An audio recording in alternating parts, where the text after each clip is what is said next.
જય શ્રી કૃષ્ણ ખેડૂત મિત્રો, વસુધા એગ્રોટેકમાં આપનું હાર્દિક સ્વાગત છે।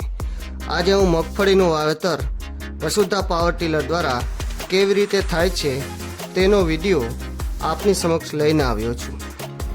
જો તમને આ વિડીયો ઉપયોગી લાગે તો આવા જ વિડીયો માટે અમારી ચેનલ વસુધા એગ્રોટેકને લાઈક કરો, શેર કરો અને સબસ્ક્રાઈબ જરૂરથી કરો।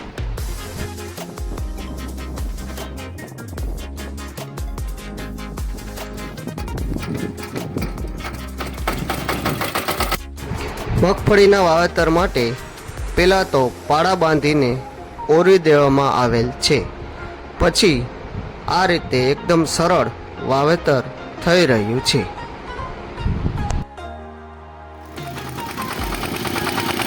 આપ જોઈ શકો છો મગફળીનું વાવેતર 4 દાંતે થઈ રહ્યું છે। કેટલું આસાનીથી ઈઝી અને સરળ, એકદમ હળવા હાથે મસ્ત મજાનું વસુધા પાવર ટીલર